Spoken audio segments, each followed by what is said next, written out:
Hoje nós vamos falar sobre o encontro às escondidas. Diga comigo, o encontro às escondidas. Esses dias atrás nós falamos sobre as crianças. Jesus diz: deixai vir a mim as criancinhas, os meninos, as crianças, deixe-os vir a mim, não os impeça, porque deles é o reino dos céus, porque deles é o reino do Pai. Então nós podemos ver por aí que existe dois reinos: o reino do céu e o reino do Pai. Mais para frente a gente fala sobre isso, mas você precisa entender que existe dois reinos: o reino dos céus e o reino do Pai. E Jesus deixa bem claro aos seus discípulos: deixe os meninos virem a mim, não os impeça, porque deles é o reino dos céus. Nós ainda falamos e tivemos uma palavra muito abençoada pelos presbíteros, falando sobre a mulher no poço, o encontro de Jesus com a mulher no poço. E ali nós vemos Jesus cansado de uma grande caminhada, de uma longa caminhada. Ele se senta à beira do poço, os discípulos vão buscar comida, e ele está cansado, com fome, mas nós vemos ali naquele encontro, nós vemos o poder e a autoridade do Senhor para salvar. E tudo isso, e todos esses encontros contêm o mesmo propósito: anunciar o Evangelho do reino. Ele fala com as crianças, ele abençoa as crianças, ele conversa com uma mulher, ele abençoa uma mulher e fala ali sobre salvação. E hoje nós vamos falar sobre um encontro muito profundo, que é com Nicodemos. Nós vamos falar sobre algo muito profundo. E você sentado com a sua Bíblia aberta, feche os seus olhos. Eu quero orar por você, pela igreja. E eu peço agora, em nome de Jesus, que o Espírito do Senhor, que está neste lugar, e que podemos sentir o peso da sua glória, fale com o coração de cada um. Ele tem águas rasas para as crianças, ele tem uma medida segura, uma medida rasa, para que as crianças e até um bebezinho, um novo convertido, possa ir gatinhando e beber da sua água, e beber da água da vida. Ele tem águas mais profundas, para que possamos caminhar e decidir entre esse monte, aquele monte, e escolhermos a verdadeira adoração, que é adorá-lo em espírito e em verdade. Mas hoje o Senhor vai revelar grandes coisas ao seu coração e ao coração dessa igreja. Amém? Por isso, Senhor, descortina os céus, quebranta os nossos corações, faz, Senhor, o coração de cada um que está aqui queimar. Senhor, vem com a tua revelação fresca e a tua unção nova de cada dia, Senhor. Senhor, te agradecemos pelo pão de ontem, te agradecemos, meu Pai, pela revelação de ontem, pela sua manifestação de ontem, pela tua unção de ontem, pela tua glória de ontem. Mas te pedimos, meu Pai, uma porção nova de cada dia. Te pedimos o pão de cada dia, te pedimos a tua palavra, porque nem só de pão viverá o homem. Te pedimos, meu Pai, o teu agir para o dia de hoje e para agora. Pedimos a tua unção nova, fresca e crescente para o dia de hoje e para a partir de hoje. E já te agradecemos, Senhor, por tudo que o Senhor está fazendo e ainda vai fazer. Amém? Livro de João, capítulo 2, versículo 23, mantenha a sua Bíblia aberta. Eu fico muito com o pé atrás, né, quando uma pessoa diz: abra a Bíblia, lê um versículo e diz: agora pode fechar a sua Bíblia e vamos falar, e vamos contar histórias, né? Eu gosto da palavra do Senhor, e a palavra do Senhor é espírito e é vida. João 2, 23 diz: e estando ele em Jerusalém pela Páscoa, durante a festa, muitos vendo os seus sinais que fazia, creram no seu nome. Diga glória a Deus. Diga mais forte: glória a Deus. Aqui está falando de Jesus, o nosso Senhor e Salvador Jesus, e estando ele, diga Jesus, e estando ele, Jesus, em Jerusalém. Fala uma coisa, estar em Jerusalém é bom ou é ruim?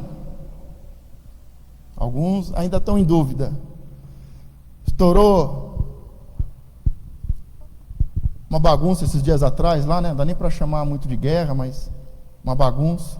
Você pega o número de mortos, você pega o número de feridos, e Jerusalém continua sendo a cidade da paz. Em nenhum lugar do mundo terá mais paz do que Jerusalém. Quando estourar uma guerra mundial, corre para Jerusalém, porque lá é a cidade da paz, é o lugar mais seguro, é o lugar que menos morre gente. Pode ter tido uma revolta, pode ter tido uma afronta, pode ter tido uma guerra, podem ter se levantado contra Jerusalém, mas Jerusalém ainda é a cidade da paz. Quando nós vamos e vemos caravanas indo para Israel, aí a gente vê gente do Rio de Janeiro com medo de subir para Jerusalém. Não, você não vai para o Oriente Médio, você não vai para a faixa de Gaza, você vai para Jerusalém, você vai para a cidade da paz. E a pessoa que mora no Rio de Janeiro, que toda vez que atravessa ali a faixa vermelha, a faixa amarela, tem medo de tomar um tiro perdido, uma bala achada, e a pessoa tem medo de ir para Israel. Por quê? Porque o diabo vai colocando coisas na nossa mente que são mentira. O lugar mais seguro, o lugar mais abençoado é Jerusalém.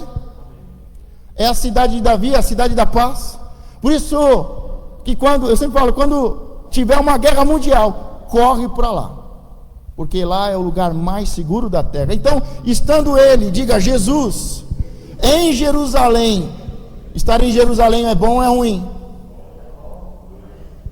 É muito bom ou é ruim? É muito bom estar em Jerusalém.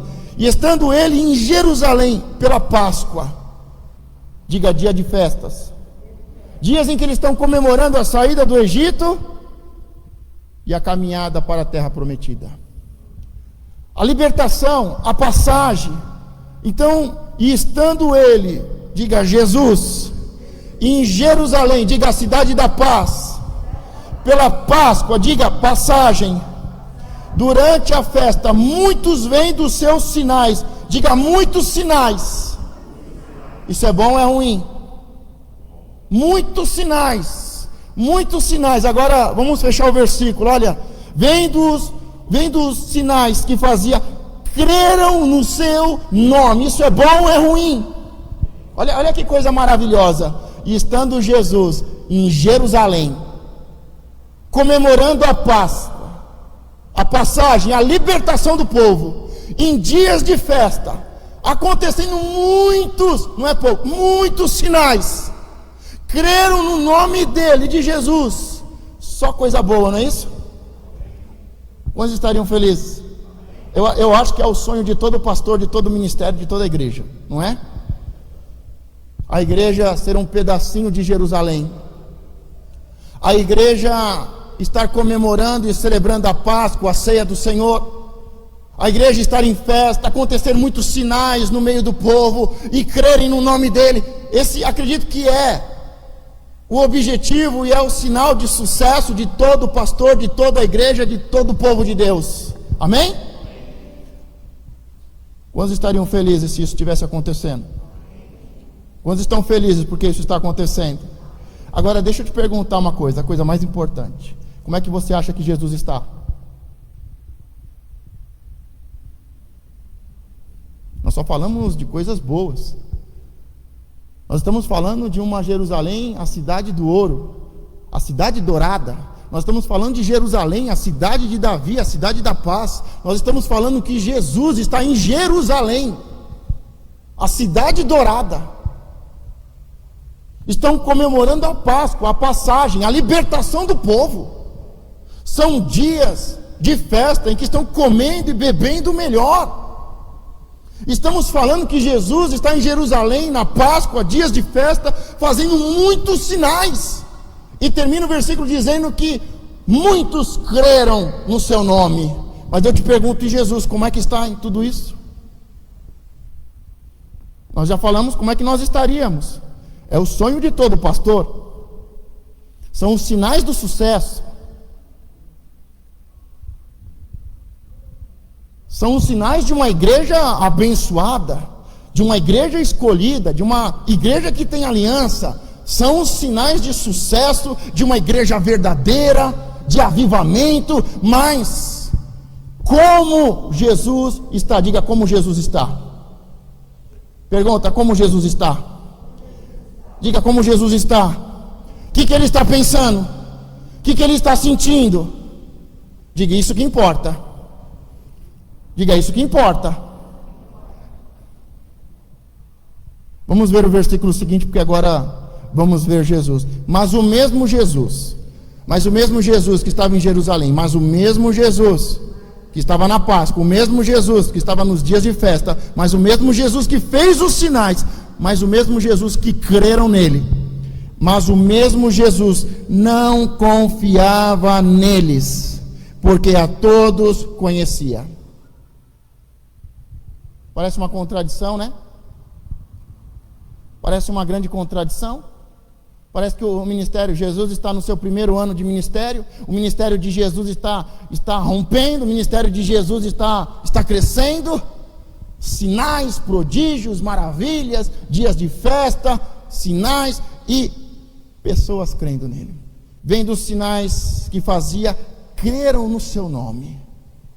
Será que não é esse o objetivo do cristianismo? Não é por isso que nós estamos aqui? Mas nós vemos que Jesus não está feliz. Jesus não está satisfeito. Parece que estes sinais não são sinais de sucesso, não são sinais de um ministério abençoado, não são sinais de um crescimento, de um avivamento, porque Jesus deixa bem claro, mas o mesmo Jesus não é Pedro, não é João, não é Marcos, mas o mesmo Jesus não confiava neles. Ué, mas Jesus não confia nas pessoas que creem no seu nome? Será que tem algo de errado? O que está acontecendo? Mas o mesmo Jesus não confiava neles, porque a todos conhecia. Jesus dá um passo para trás e diz assim: eu não confio neles. Eles creem no meu nome, mas eu não confio neles. Pergunta, por quê, pastor? Porque a festa tem que parar. Diga, a festa tem que parar. Diga, o show tem que parar. O circo tem que fechar a porta. Esse não é o evangelho de Jesus. As pessoas creem, mas não creem. Um dia creem, no outro dia não creem. Nos dias que vêm sinais, creem. Estão cheias de ânimo. No outro dia, segunda-feira, já não creem mais. E Jesus conhece o coração do povo. Jesus conhece o nosso coração. E ele ensina o profeta. Quando Deus envia o profeta à casa de Jessé, Samuel, ele também quer escolher pela aparência. Nós olhamos para a aparência, nós escolhemos pela aparência. Nós escolhemos por sinais falsos. O que nós achamos que é sucesso, o que nós achamos que é crescimento, o que nós achamos que é avivamento, o que nós achamos que é fé. Jesus coloca um pé atrás e diz: não é nada disso. Eu não confio nesse povo, porque eles são o povo que querem pão, que querem circo, que querem sinais. Esse é o povo que quer comer o melhor da terra, que quer pão, circo, que quer vinho, que quer festa, que diz que crê, mas não crê. Parece até uma contradição, mas quem conhece um pouquinho mais sobre o povo, conhece mais sobre o coração do cristão, sabe que no domingo é cheio de fé, segunda-feira é cheia de desânimo. Jesus conhece o nosso coração, e Ele nos ensina, por intermédio de Samuel, a escolhermos as pessoas certas, a escolhermos os lugares certos, a escolhermos o caminho certo. Samuel vai escolher o primogênito, Samuel vai escolher o mais forte, Samuel vai escolher o guerreiro, Samuel vai escolher o experiente, e diz: certamente é esse. O Senhor diz: pode parar, porque eu não olho como você olha, eu não vejo como você vê, eu olho o coração. O Senhor olha o coração dessa multidão e diz: é tudo ilusão, é tudo mentira, é tudo engano, é tudo motivação, não tem nada de fé aí não. Eu não confio neles, porque hoje eles estão animados, motivados, porque é dia de festa, estão comendo e bebendo o melhor, eles querem pão e circo, mas amanhã, os mesmos que me aplaudem e dizem, Hosana, Hosana, só o Senhor é Deus, o Espírito do Senhor está aqui, amanhã estão dizendo Barrabás, amanhã estão dizendo crucifique-o. O Senhor conhece o coração. E qual é o problema? É que muitas vezes nós não conhecemos o nosso coração. Nós só saberemos se somos fiéis quando formos provados. Nós só saberemos se somos bons na hora que formos provados. Nós só vamos saber se temos fé é na hora da prova, não é na hora da aula. Só quando Abraão teve que subir o monte é que ele viu que ele tinha fé. Deus já sabia. Deus jurou por ele mesmo. Agora tem pessoas que acham que não tem fé. Mas quando o Senhor pede, quando o Senhor prova, eles são aprovados. E tem pessoas que dizem, eu tenho muita fé, eu sou muito santo, e eu isso e eu aquilo, e quando o Senhor pede, ele nega. Quando o Senhor prova, ele é reprovado. O Senhor conhece o coração do povo. O problema é que muitas vezes nós estamos olhando com os nossos olhos. Muitas vezes nós estamos escolhendo da forma errada. Quantos namoros, casamentos escolhidos da forma errada? Quantos empregos, negócios escolhidos da forma errada? Quantos caminhos escolhidos da forma errada? Quantos caminhos que parecem bons aos olhos do homem, mas o final é de morte? Então não se engane. Não se engane. Pare de olhar com seus olhos naturais, comece a fechar os seus olhos e a perguntar, Senhor, me mostra as coisas do teu Espírito, me mostra, Senhor, as decisões que eu tenho que tomar, mostra, Senhor, o caminho que eu tenho que percorrer, como foi falado na oração, como foi falado no louvor. Nós temos que começar a aprender a fechar os olhos e dizer, Senhor, eu não vou me enganar com os olhos, eu não serei enganado pela aparência. Senhor, eu quero olhar como o Senhor vê. Eu não quero me iludir. Eu não quero me enganar. Eu não quero ver um circo e achar que é a igreja. Eu não quero ver pão e circo e achar que é avivamento. Eu não quero ver pessoas dizendo que creem e achar que é avivamento, que é salvação. Senhor, eu quero viver o verdadeiro evangelho. Eu não quero fazer parte daqueles que estão em Jerusalém, que participam da Páscoa, da ceia, que estão em dias de festa, e que veem muitos sinais, e que creem no nome de Jesus, mas Jesus olha para mim e diz assim, eu não confio em você. Eu não quero fazer parte dessa multidão.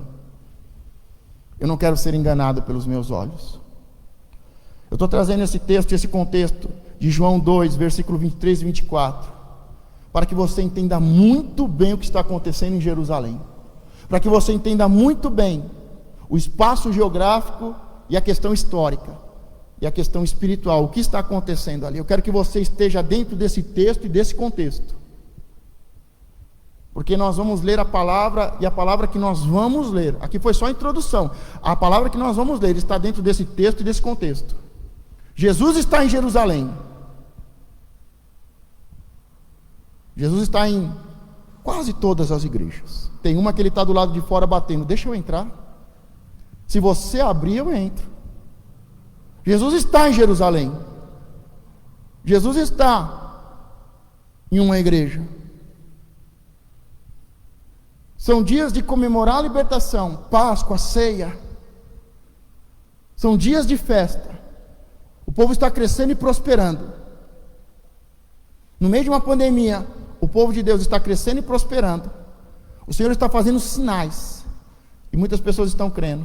Mas nós temos que entender esse texto e esse contexto. E estando, vamos ler juntos de novo, João 2, 23 e 24. E estando ele em Jerusalém pela Páscoa, durante a festa, muitos vendo os sinais que fazia, creram no seu nome. Mas o mesmo Jesus não confiava neles, porque a todos conhecia.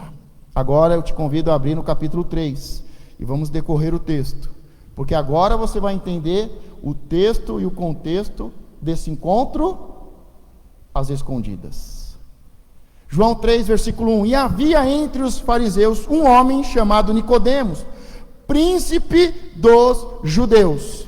Então, aparece um personagem, e não é qualquer personagem, não é um menino, não é um menino, não é uma mulher, não é um menino que o Senhor está dizendo: vinde a mim, não os impeça, porque eu vou abençoá-los, deles é o reino dos céus. Não é um menino que o Senhor vai abençoar, não é uma mulher que o Senhor vai tirar dúvidas do dia a dia, de casamento, de relacionamento, de igreja, de adoração, que está esperando o Messias. Não, é um personagem muito importante, e ele se chama Nicodemos. Primeiro, ele é fariseu. Hoje nós usamos a palavra fariseu de forma pejorativa, até para xingar, né? A gente fala fariseu, cego de Jericó, mula de Balaão, né? Então faz parte aí né? Mas o fariseu, nós temos que entender que era uma classe religiosa e política. Primeira coisa que nós temos que entender, que dentro do contexto judaico e dentro do contexto bíblico, religião e política não se separam. Jesus veio anunciar um evangelho do reino, e reino é política. Reino tem rei, tem príncipes, tem exército, tem bandeira, tem cavalos, tem guerra. Então não se separa política de religião. Todos os grupos religiosos da época, eles eram religiosos e políticos. Então pense bem em quem você vota, porque quando você vota, você está exercendo religião, você está sendo religioso. Em quem você vota diz muito sobre a sua religião, diz muito sobre quem é o seu Senhor. Não se separa política de religião. Todos os grupos religiosos eram políticos, não se separa. Jesus ainda disse: o meu reino não é desse mundo, a minha religião, a minha política não é desse mundo. E havia entre os fariseus um homem chamado Nicodemos. Entre os fariseus, um homem chamado Nicodemos. Fariseu era um dos principais grupos religiosos e políticos daquela época, e eles eram extremamente zelosos pela palavra. Eram os especialistas, os fariseus, os escribas, eles eram especialistas, e qualquer dúvida que você tinha sobre a palavra, sobre a lei de Deus, se procurava um fariseu. O fariseu é que ensinava as famílias a adorarem a Deus, os fariseus ensinavam o povo a orar e ter intimidade com Deus. Era um grupo muito importante, um grupo religioso e político muito importante, que ensinava a palavra de Deus, que ensinava as pessoas a orarem e terem intimidade com Deus. É óbvio que em tudo tem pessoas ruins e tem pessoas boas, em toda a área. Na área que eu estou tem pastores ruins e pastores bons, médicos ruins, médicos bons, políticos ruins, bons. Mas aqui está falando que havia entre os fariseus. Então ele era um fariseu, um homem extremamente religioso e político, chamado Nicodemos, só que diz algo mais importante: príncipe dos judeus. Príncipe, ele era a autoridade máxima. Naquele ano em que Jesus começava o seu ministério, ele era a autoridade máxima. É como se fosse o primeiro ministro de um país, o ministro da justiça. Então, e havia entre os fariseus, um grupo religioso e político, um homem chamado Nicodemos, um homem do povo, um homem abençoador, um príncipe dos judeus, a autoridade maior daquele povo naquele período. Este foi ter de noite com Jesus e disse-lhe: Rabi, bem sabemos que és mestre, vindo de Deus, porque ninguém pode fazer estes sinais que tu fazes, se Deus não for com ele. Preste atenção que Nicodemos, com uma autoridade maior, como se fosse um primeiro-ministro, o ministro da justiça de um povo, nos dias de festa, em Jerusalém, comemorando-se a Páscoa, dias de festa, ele está ali, ele também observa os milagres de Jesus. Ele fica tão impressionado que ele vai procurar Jesus à noite. Nós sabemos que mais à frente, o grupo religioso e político dos fariseus vai perseguir ao extremo Jesus. Mas aqui está o principal, a autoridade maior dos fariseus, indo falar com Jesus à noite. E a primeira coisa que nós vemos, que ele reconhece: ninguém pode fazer estes sinais que você fez aqui na Páscoa, se não for por Deus, se não for por intermédio de Deus. Então ele reconhece Jesus. Ele é a maior autoridade. Ele é o príncipe de Israel. Ele reconhece Jesus como mestre, como rabi. Ele reconhece que Deus o enviou e que ninguém pode fazer aqueles sinais se não for da parte de Deus. Mas observe que Nicodemos vai procurar Jesus à noite. E ele vai falar com Jesus à noite. Ele começa a falar. Primeira coisa, ele reconhece Jesus como mestre, como rabi. Ele reconhece, ele fala dos sinais que aconteceram. E ele diz: você vem da parte de Deus. Sobre o que ele está querendo conversar?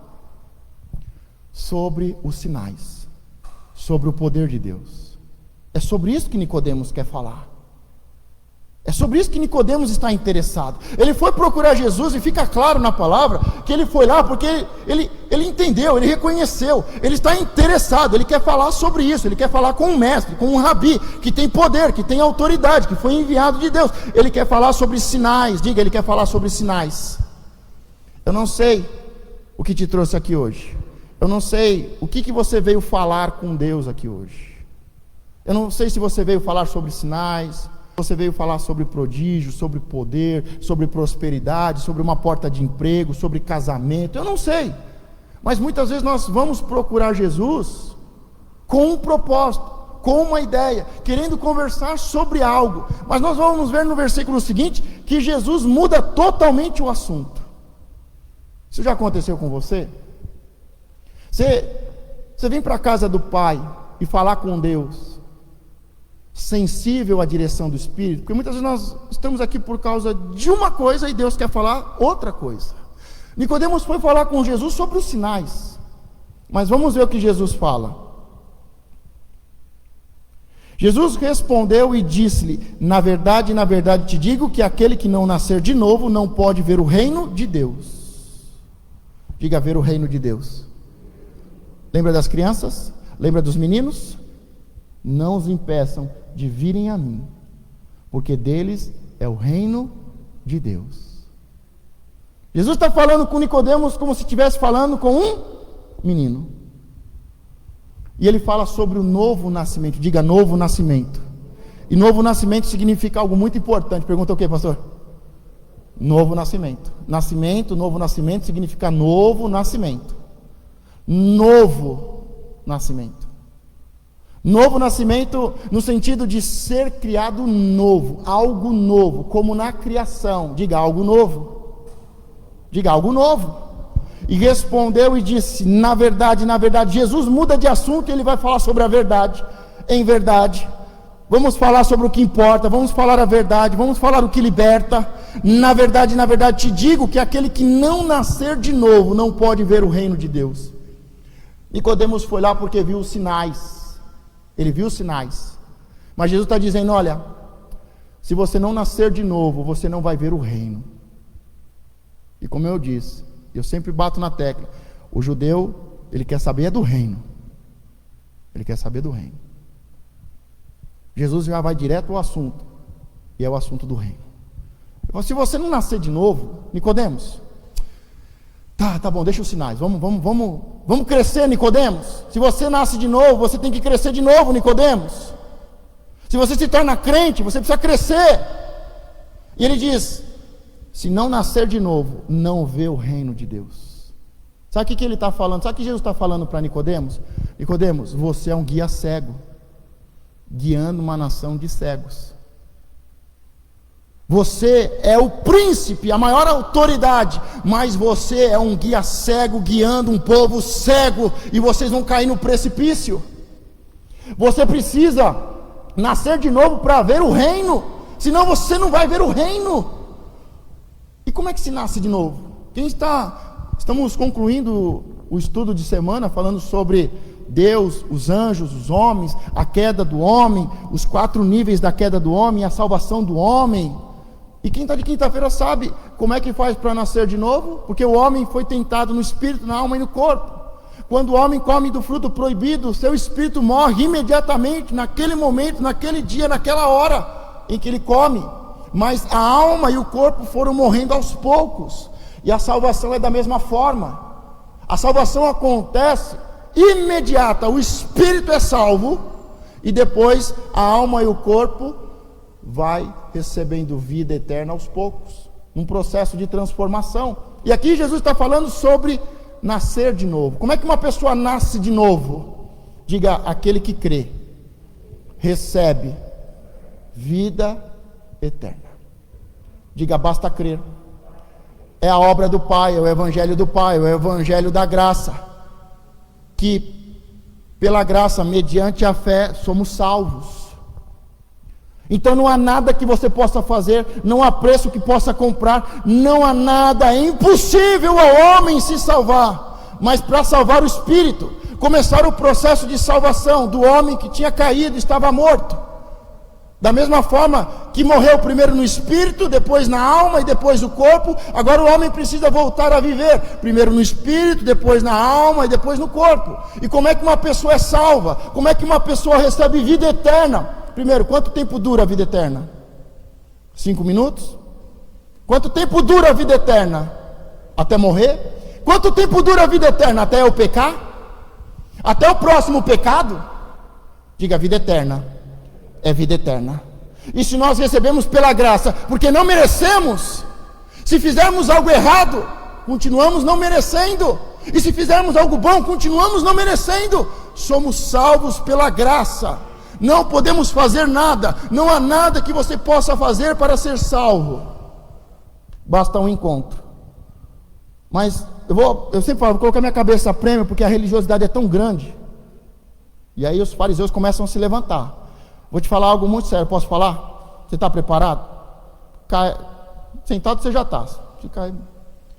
Nem se arrepender, você precisa se arrepender para ser salvo. Porque se tiver que fazer alguma coisa, deixa de ser graça. Ninguém é salvo porque se arrepende, não.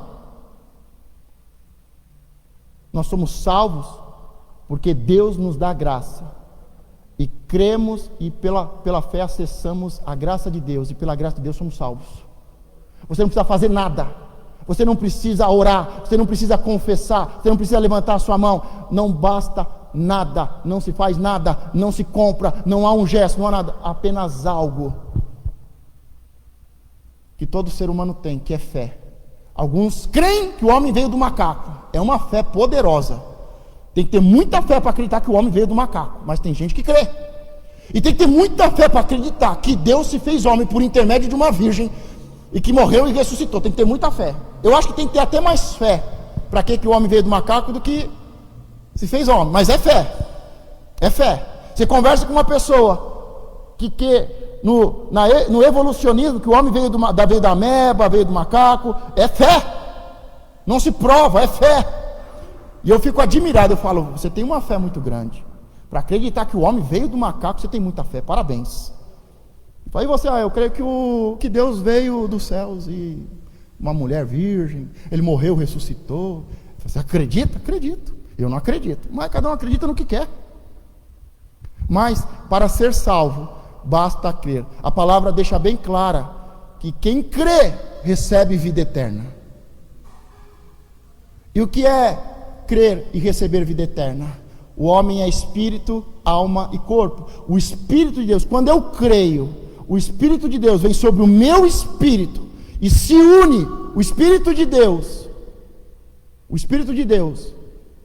em sua plenitude, o Pai, o Filho e o Espírito Santo. O Espírito de Deus vem sobre o espírito do homem que está vazio. Eles se unem e agora não é mais dois, mas é um só. O Espírito de Deus. O Espírito de Deus no homem. No Espírito de Deus, no espírito do homem. Basta crer. E a palavra diz: quem crê, recebe vida eterna. É o primeiro nível de salvação, mas a salvação continua. E aqui Jesus está dizendo, Jesus respondeu e disse, na verdade te digo que aquele que não nascer de novo, não pode ver o reino de Deus. Quando o Espírito de Deus, ele vem sobre o Espírito do homem, e o Espírito do homem é salvo, a alma e o corpo ainda não, mas o Espírito do homem foi salvo, é a única forma, quando o Espírito de Deus vem sobre o homem, e se une ao Espírito do homem, e se torna um só, e agora é o Espírito de Deus no Espírito do homem, é a única forma do homem ter visão, é a única forma do homem começar a ver as coisas como Deus vê, e começar a se arrepender. Antes não tem arrependimento, antes não tem, só tem arrependimento porque o Espírito do Senhor já está sobre o nosso espírito, e Ele começa a nos purificar, nos limpar, e aí vem o arrependimento, e com o arrependimento começa a salvação da alma e depois do corpo. Diga, se não nascer de novo, não verá o reino de Deus. Gente, presta atenção que nós estamos falando com o príncipe, nós estamos falando com Nicodemos, nós estamos falando da maior autoridade, do príncipe de um povo. Você está entendendo o texto e o contexto que nós lemos? Jerusalém, Páscoa, dias de festas, sinais, o povo crendo, Deus abençoe, o povo crendo, e Nicodemos vê todos esses sinais, vai falar com Jesus, Jesus vai direto ao assunto, enquanto você não crer, não verá o reino. Você pode ser príncipe aqui na terra, mas nunca será povo eleito, sacerdote real. Vamos continuar o texto. Disse-lhe Nicodemos, como pode um homem nascer sendo velho? Pode porventura tornar a entrar no ventre de sua mãe e nascer? Olha o nível de sabedoria do príncipe, olha o nível de revelação e de unção do príncipe de Israel. Jesus está falando de nascer de novo. O príncipe, a maior autoridade, o fariseu, que conhece a palavra, que lê a palavra todo dia, que aí foi preparado para ser príncipe, que sabe a palavra, que ensina a palavra, que leva o povo a orar.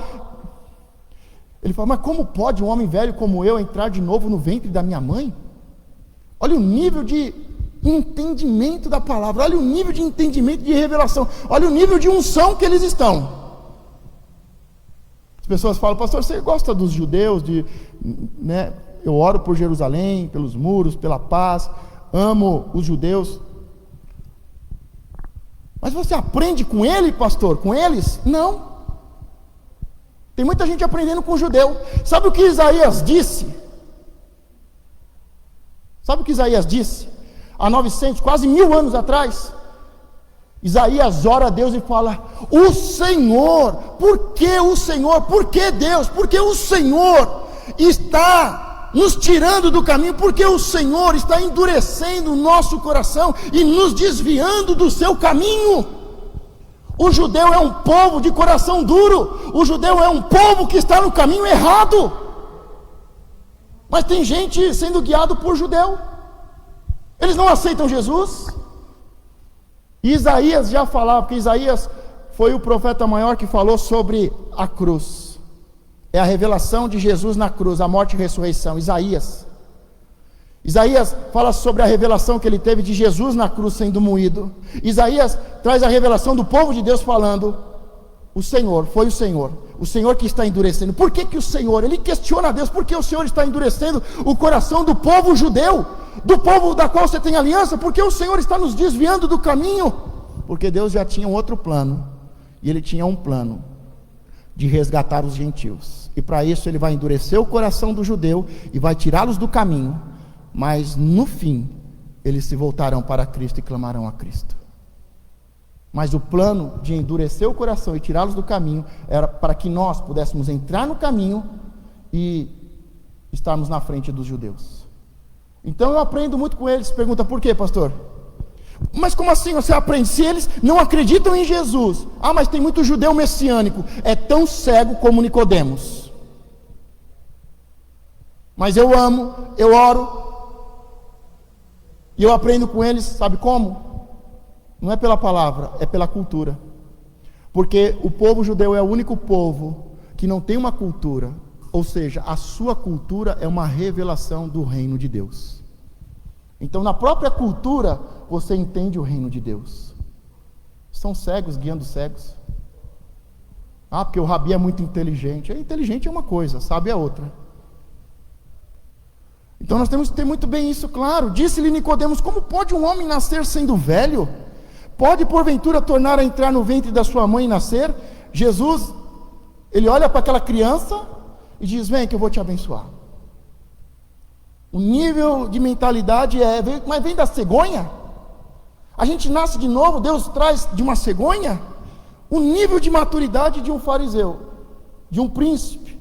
Mas Jesus respondeu, olha a resposta de Jesus. Jesus responde, continuando a mensagem: na verdade te digo, que aquele que não nascer da água e do Espírito, não pode entrar no reino de Deus. Diga, não pode entrar. Diga, não pode entrar no reino de Deus. Jesus está liberando a palavra, Nicodemos não está entendendo nada, Jesus está liberando a palavra, porque Jesus sabe que quem convence é o Espírito Santo. Quem convence é o Espírito Santo, não é o pastor, não é a igreja. Por isso ele só vai ministrando, ele só vai liberando a palavra. Nicodemos, em verdade te digo, se não nascer de novo, não vai ver o reino. Diga primeiro, nascer de novo, para ver o reino. Agora está falando de duas coisas, que se não nascer da água e do Espírito, diga duas coisas, não entrará no reino. Tem gente que vê o reino, mas não entra. Tem gente que vai ser salvo no Espírito, mas não vai entrar no reino. Não é porque crê e recebeu vida eterna que vai entrar no reino. E Jesus diz: olha, se não nascer de novo, não vai ver o reino. Mas agora ele dá um outro passo, ele fala sobre a segunda e a terceira. A primeira: se não nascer de novo, não vê o reino. E aí vem a segunda: se não nascer da água e não nascer do Espírito, não entra no reino. Jesus está ensinando ele a ver o reino e a entrar no reino. Ver o reino é fácil. Ver o reino não precisa de nada, basta essa fé que todos nós temos. Ao invés de colocar no macaco, na ciência, no coach, no dinheiro, a gente coloca essa fé em Cristo Jesus. E aí o espírito é salvo imediatamente. Mas da mesma forma agora vem a alma e o corpo, que é um processo. E o que é nascer da água? É o batismo. Você já viu o texto que diz: quem crer receberá a vida eterna? Então está falando da salvação do Espírito. Agora tem texto que diz: quem crer e for batizado será salvo. Ué, mudou? Quem está certo? Não, é que um está falando sobre a salvação do Espírito. Basta crer, é graça, é o evangelho da salvação, é o evangelho do Pai que enviou o seu Filho, é o evangelho da salvação. Basta crer e recebe vida eterna. Mas existe um outro evangelho, o evangelho do Filho, o evangelho do reino, que você precisa crer e ser batizado na água e no Espírito para entrar no reino. Existe um outro reino, um outro evangelho que é o evangelho do Espírito. O evangelho do Pai é o da graça, da salvação. O evangelho de Jesus é o evangelho do reino. E existe o evangelho do Espírito Santo. E aí mais para frente a gente fala sobre isso e fala para quem for ficar na tribulação. Porque uma parte da igreja vai e outra parte não vai. As pessoas, mas a igreja vai subir ou não vai subir? Depende de que parte da igreja você é. Se você é a parte vencedora, se você é a primícia, você sobe. E como um ladrão, ninguém vai ver, ele vai te levar ao trono.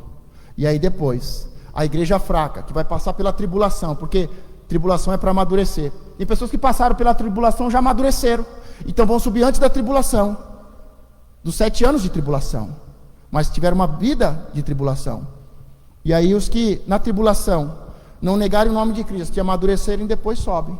Então não é muita confusão, mas a gente vai esclarecendo. Jesus respondeu: na verdade te digo, que aquele que não nascer da água e do Espírito não pode entrar no reino. Então nascer da água é a salvação da alma. Arrependei-vos, porque o reino é chegado. A alma, ela precisa de um processo diário e contínuo de morrer e nascer de novo. E isso acontece pelo arrependimento, e não pelo arrependimento religioso, mas pelo arrependimento do reino, que é mudança de mente. Se arrepender de pecado é uma coisa. Agora, o arrependimento que Jesus fala, que é mudança de mente, é outra coisa. Você se arrepende do seu pecado, é outro processo. Não é um processo religioso. Se arrepende, mas continua no pecado, continua... Não. A alma, para ser salva, ela vai sendo gradativa. É como o apóstolo diz, uma renovação de mente. Igual foi a queda no jardim, agora é a salvação do homem. Também foi gradativo. O homem não morreu, morreu, acabou o espírito, alma, corpo, morreu, acabou. Não, primeiro na hora foi o espírito. Depois a alma e o corpo foram envelhecendo, voltou ao pó, voltou o Espírito de Deus, o sopro da vida. Aqui é a mesma coisa. Jesus está falando, olha, primeiro no Espírito, creia para ver. Depois que o Espírito do Senhor está sobre você, você vai se arrepender de verdade, não é remorso, não é religiosidade. Aí quando você começa a se arrepender, e você começa a fazer obras de justiças, você começa a juntar galardão, recompensa, e a alma vai ser pesada, e as nossas obras serão pesadas. E se for mais para o lado da carne, se for mais para o lado do espírito, mas quem decide é a alma. Pergunta, por quê, pastor? Porque nós somos alma vivente, nós não somos espírito.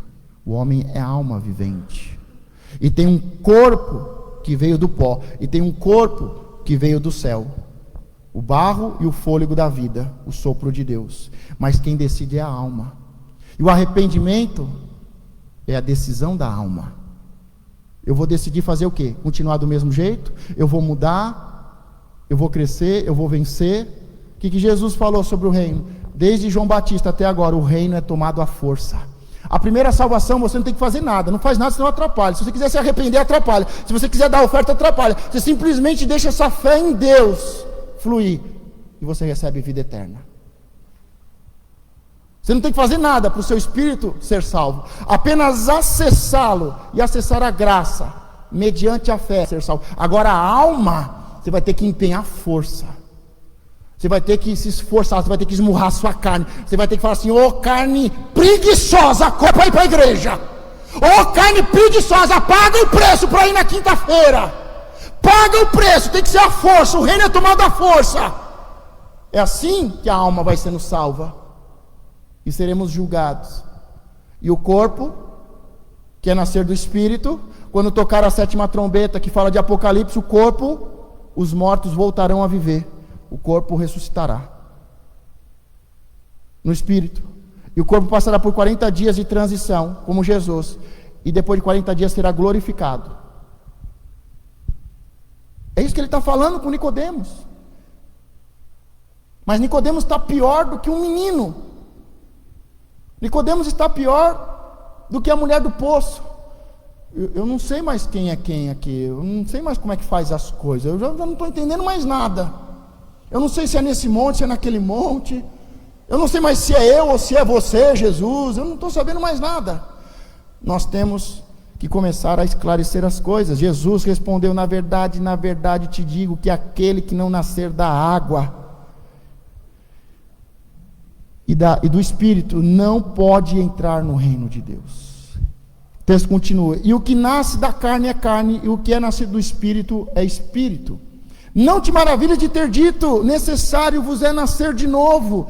Jesus já confunde a cabeça de Nicodemos. E ele diz, olha, não fique maravilhado, porque primeiro ele estava maravilhado pelos sinais. Agora ele está maravilhado, Jesus diz, não fique maravilhados nem pelos sinais que você viu ontem, e nem pela palavra que eu estou te trazendo agora. Não fique maravilhados, porque eu te digo que é necessário nascer de novo. Não fique maravilhado com isso. Não te maravilhes de ter dito, necessário vos é nascer de novo. O vento sopra onde quer, e ouves a sua voz, mas não sabes de onde vem, nem para onde vai. Assim é todo aquele que é nascido do Espírito. Você quer saber se você é nascido do Espírito? Então, se você é nascido do Espírito, você é que nem o vento. Você não sabe de onde veio, você não sabe para onde vai, você não sabe de onde vem, mas você ouve uma voz. Você não sabe para onde vai, mas você obedece. O nascido do Espírito é assim. Sabe o que Jesus está falando para Nicodemos? Nicodemos, sabe, não fique maravilhado com os sinais, com essa palavra, com o nascer de novo. É como se Jesus estivesse encerrando a mensagem dizendo: quem é nascido do Espírito é que nem o vento. O religioso quer colocar um pouquinho de azeite dentro de uma botija, quer colocar um perfuminho dentro de uma botija. O religioso tem que colocar um kippá, tem que colocar uma capa de 12 cores, tem que comprar um sapato não sei do que. O religioso tem que fazer não sei o que lá, o envelope não sei do que. Jesus está falando para ele: olha, quem é nascido do Espírito é livre. Você não é livre, Nicodemos. Você é príncipe, mas você não é livre. Você está preso a um sistema religioso, Nicodemos. Você vem me procurar à noite, Nicodemos, porque você está preso a um sistema religioso, Nicodemos. Você está preocupado com os outros, Nicodemos. Você está preso ao seu eu e ao sistema religioso, político. Você não é livre, Nicodemos. Por isso que você vem me procurar à noite, Nicodemos. Você precisa de um kippá para ser príncipe. Você precisa de uma roupa, de um terno, gravata para ser príncipe. Você precisa de para ser príncipe. Você precisa estar com uma botija de azeite. Senão você não diz que tem azeite. Senão você não diz que tem unção. Você tem que pregar a última moda. Trazer o último coach, trazer o último pregador. Você tem que colocar, sabe, aquele religiosidade tem que, ela cabe dentro de alguma coisa. Ela cabe dentro de um método, dentro de um processo, dentro de uma búdia. Ela cabe dentro de um livro. Ele está dizendo: você não é livre, Nicodemos. Você não é livre. Você veio à noite porque você está preso. Você veio à noite porque você é cativo. Você veio à noite porque você é preso religiosamente, você é preso politicamente, você é preso a um sistema, você é preso a um método. Você não é livre. Jesus diz: não fica maravilhado com essas coisas, nem com os sinais, nem com a palavra. Fique maravilhado, porque quem é espírito, nasceu do Espírito. O que é carne, o que nasce da carne é carne, o que nasce do Espírito é Espírito. E ele diz: mas quem nasceu do Espírito é como o vento. Não tem processo, não tem sistema, não tem método de azeite, não tem envelope dourado, não tem Bíblia não sei o que atualizada, não tem nada.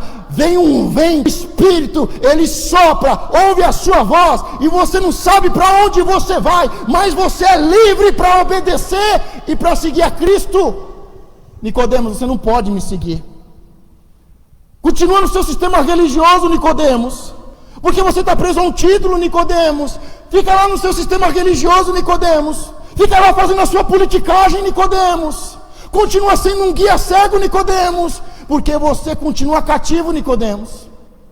Nicodemos, quando todo esse processo acontecer na sua vida, quando você vê o reino, quando as escamas caem e você vê o reino de Deus, nunca mais você vai se esforçar, você vai ser dizimista, você vai sacrificar, você não vai perder uma reunião, você vai evangelizar, você vai vir como um menino para ser abençoado, você vai perguntar como uma mulher: o que eu faço agora, para onde eu vou salvar vidas. Eu não sei o que está te prendendo, mas você precisa de libertação hoje, para viver o evangelho de Jesus. Não é o meu não, mas é o de Jesus. Já vivemos muito tempo um sistema religioso hipócrita, mas o Senhor está nesse encontro dizendo: vai com o vento, vai com o vento, deixa as apostilas, vai com o vento. Não precisa ter um sermão decorado, porque colocar as palavras na sua boca. Vai com o vento, vai com esse vento, vou lá com você nesse vento. Começar a sermos guiados pelo Espírito, se queremos ser a igreja de Cristo verdadeira, liberta e preparada para os dias de hoje, de tanta religiosidade, de tanta política. Vai com esse vento, ouve esse vento. O vento sopra onde quer e ouve a sua voz, mas não sabes de onde vem nem para onde vai. Assim é todo aquele que é nascido do Espírito.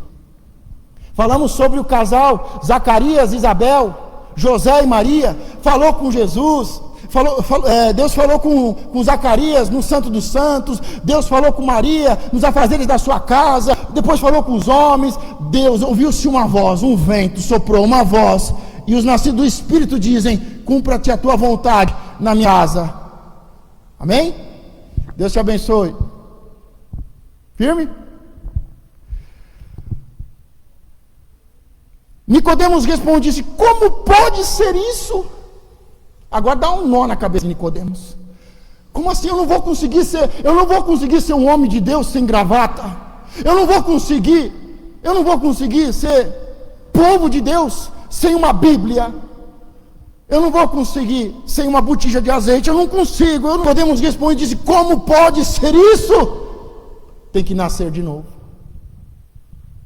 Tem que crer nas águas e batizado no Espírito. Tem que confiar nesse vento. Tem que confiar nesse vento. Jesus morreu e disse, tu és mestre de Israel e não sabes isso? Jesus está dizendo, já era para saber. Como é que você não sabe as coisas mais importantes do Evangelho? Na verdade, digo que nós dizemos o que sabemos e testificamos o que vimos e não aceitais o nosso testemunho. Ou seja, volta ao texto e contexto, vocês creem, mas não creem. Se vos falei de coisas terrestres e não crestes, como crereis se vos falar das celestiais? Jesus está falando, você não está crendo nem no que eu estou falando, de coisas naturais. E que de lá se eu começar a falar das coisas celestiais? Se eu começar a falar de Apocalipse, da revelação, que uma porta se abriu e falar sobre o trono, sobre os anjos, e começar a falar sobre Apocalipse, a revelação maior de Jesus. Ora, ninguém subiu ao céu, senão o que desceu do céu, o Filho do Homem que está no céu. Agora dá um nó na cabeça de Nicodemos. Porque o judeu, ele sabe que Deus é 3 em 1. Só que também todo teólogo inteligente sabe que não tem como provar e que não existe uma palavra para definir isso. É muito difícil explicar a trindade de Deus.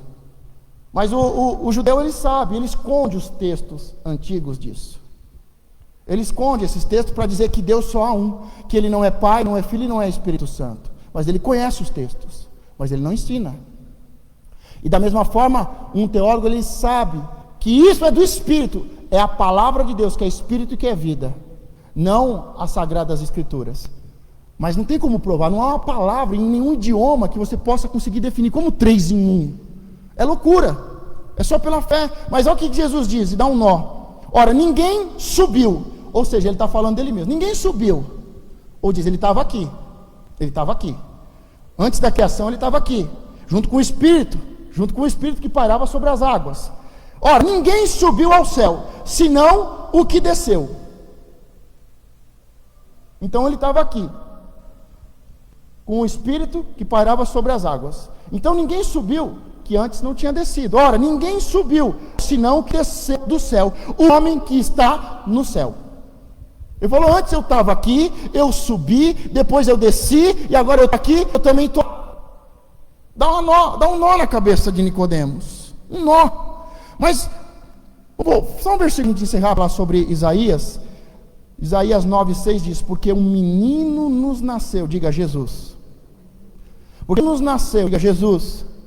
Um filho se nos deu, e o principado está sobre os seus ombros, ou seja, o poder, a autoridade do governo está sobre os seus ombros. E chamará o seu nome, vamos ver o nome de Jesus, do menino que vai, maravilhoso conselheiro, Deus forte, Pai da eternidade. Jesus é pai ou não é? Está registrado no seu nome que ele é pai. O menino nasceu com o nome de pai. O menino nasceu não como príncipe, mas como rei. É a trindade. É a trindade. Deus forte, Pai da eternidade, príncipe da paz. Eu não sei como vocês veem que o Brasil como um todo, nós precisamos de um processo de libertação. Chega de tanto método, chega de tanta religiosidade, chega de tanta política. Precisamos ir com o vento. Jesus vai continuar e vai falar algo muito importante sobre a serpente no deserto. Moisés, quando o povo estava morrendo com a praga da serpente ardente, eu ainda falei esses dias nas redes sociais, eu falei assim, Deus enviou 10 pragas ao Egito, e nenhuma delas entrou na casa do hebreu. Mas quando eles estavam no deserto, Deus enviou uma praga só,